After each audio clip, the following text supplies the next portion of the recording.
Okay, there are a wide range of forced migrations currently ongoing in the 21st century, and this map shows you the distribution of these forced migrations. So the color codings show you the number of refugees who have left those respective countries. Now, these numbers are obviously fluctuating from one year to the next, and especially where in some countries these are political driven reasons for leaving your country, then if things stabilize, often the numbers drop dramatically. Or if there's a surge in violence in these countries, then these numbers increase. What I'm going to do is I'm going to explain to you a range of causes of these forced migrations, selecting a range of countries that exhibit some of these problems that have triggered the very high number of people that have left these countries. So let's start with civil war now. We could pick any numbers of countries to best illustrate this.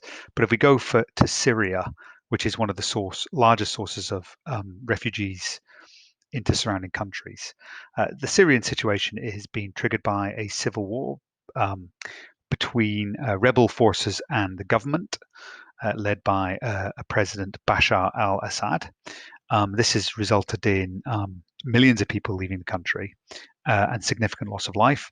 So this forced migration is largely by various political groups that are not aligned with the government, who are in fear of the government troops capturing them and potentially killing them.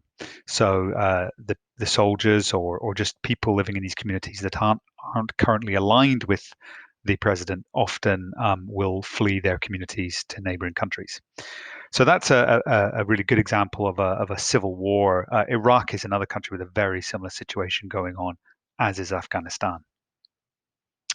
Political violence, and once again, there's a number of countries that are showing high signs of political violence, and political violence is certainly also included in civil war.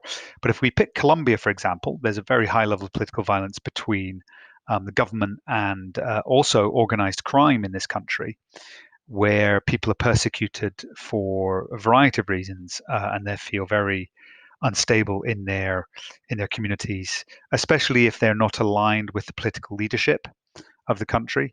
This is also a situation that has happened in the Democratic Republic of the Congo, where people have been leaving in large numbers because of fear of persecution by the government, because their politics are different. Likewise, that political violence has recently been seen in Hong Kong, off the south coast of China down here, where large numbers of people who are opposed to the Communist government of China have protested against Chinese rule, but have been met with severe repercussions by the Chinese government, and as a consequence, many are fleeing the country. Right, destruction of natural habitats, that can be seen in a wide range of areas. So we can see that in the Amazon, we can see that in the Congo, we can even see that in Indonesia. So these are areas where large areas of tropical rainforest have been removed, and the people living in these areas have effectively been forced off the land by large mining companies that come in and want to use the land to gain access to the resources. The consequence for the tribes people that live in those natural habitats is they are then forced off the land. Whether they're forced or encouraged to move, there's a very fine line between the two.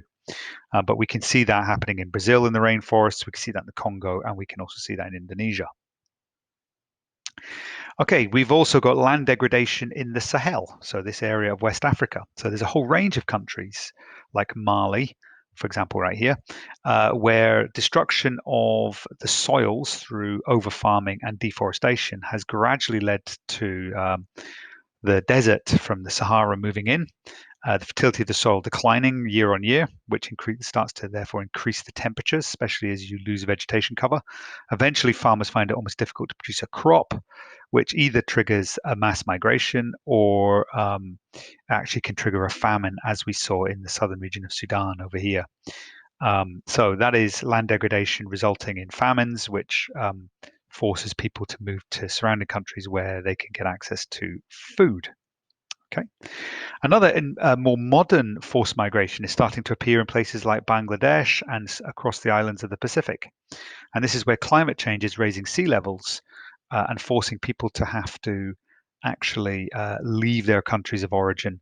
In the case of some of the Pacific islands like Vanuatu, they're threatened with actually going under the waves completely by the end of this century, and therefore these areas have completely depopulated, as have large areas of coastal Bangladesh and a number of other places across the planet. So that is a forced migration triggered by rising sea levels and climate change. Lastly, we're going to just a quick little reference to something that relates to Russia. So this is persecution of minority groups. So, for example, if you are transsexual or if you are gay in Russia today, you can be met with a quite severe hostility by various groups. And unfortunately, these are often aligned with the current government, and these minority groups are often then persecuted.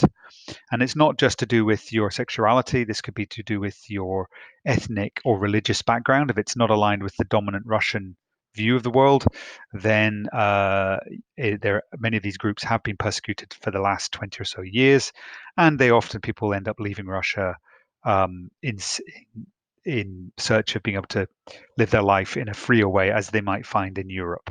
Okay, so what I've done is I've reviewed a whole range of modern day forced migrations that are all lie behind the stories of the huge numbers of people living in foreign lands. And what you want to do is use these ideas to answer this first question, which is to describe the causes of different forced migrations you have studied.